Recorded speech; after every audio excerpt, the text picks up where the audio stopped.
how do we come to this? I said before that we tend to apply, when facing a novel problem, we reach our memories and we pull out metaphors and analogies and say, you know, this is a problem of type A. Last time we had a type A problem, we used solution 2, and so we try and do the same thing again. And in the case of insurgency and counterinsurgency, there is a very strong link. Insurgency, counterinsurgency, Malaya, 1950 or 1949 to 63. British School of Counterinsurgency. Worked then, it has to work now. Comprehensive approach, rebuild society, political objectives, hearts and minds, governance, reconstruction.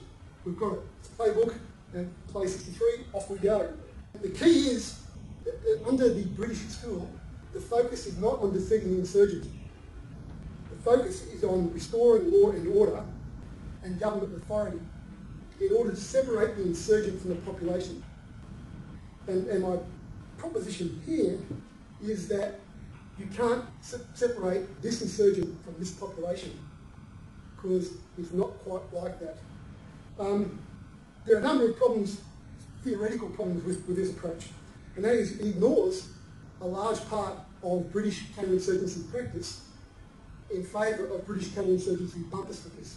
And if you look at the history of British counterinsurgency, the Boer War and concentration camps, Mau Mau, forced relocation and deaths of several tens of thousands of people, Malaya, the forced relocation of 400,000 people out of a population probably of about 7 million.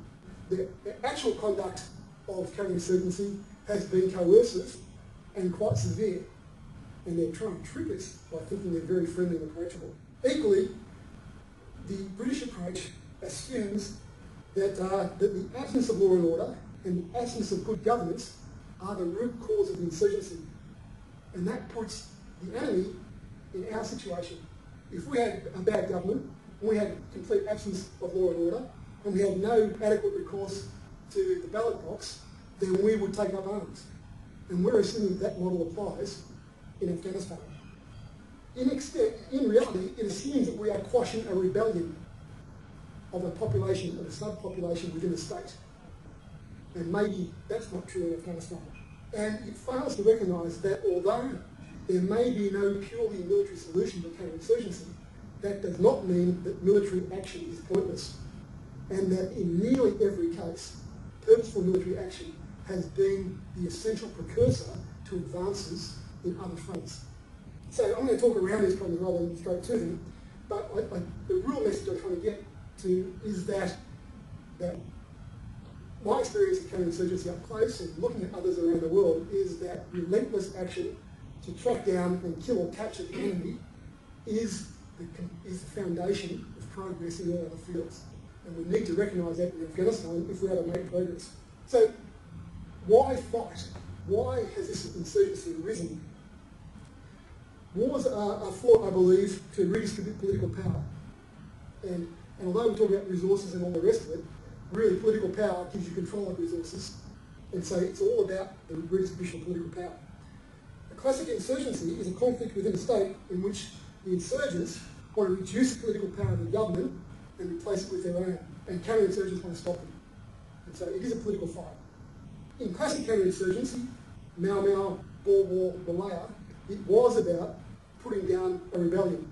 You had a state. Within that state, a group was rejecting the authority of the central government, and there was a fight for the central government to extend its coercive authority over these people, and a fight by them to resist the extension of that coercive authority. Iraq was importantly but subtly different, in that there was that straight nationalist rejection of the US occupation. There was a rejection by a portion of the Sunni population of the rise of Shia government. There was a proxy war by Iran using the JAM special groups, trained and equipped by IRGC, and working purely at the behest of the Iranian government. And there was Al-Qaeda, which initially seized the opportunity of the US occupation and collapse of the Iraqi government to set the germ of the caliphate. And so they were there to follow their own agenda and not really tied to an Iraqi agenda. And there was a large proportion of straight warlord criminality. So in Iraq, it wasn't as simple as putting down a rebellion. And the challenges in Iraq were trying to unravel what was going on. and the appalling violence. And although I read widely and been to a couple of operations, nothing could prepare you for the reality of arriving in Baghdad in October 2006. And the appalling violence, and in my job of receiving all of the operations reports from around Iraq, 140, 160, 200 attacks a day was not unusual.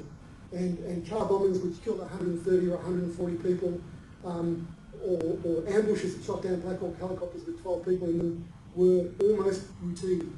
It was quite astounding. And there was no foundation on which you could say, well, this is how we would apply counterinsurgency theory in this environment. I think, though, that Afghanistan is very different again, and we should be very wary about applying even Iraqi models to Afghanistan. And that's because I'm not sure that this is an insurgency at all. I think this is a state versus state war.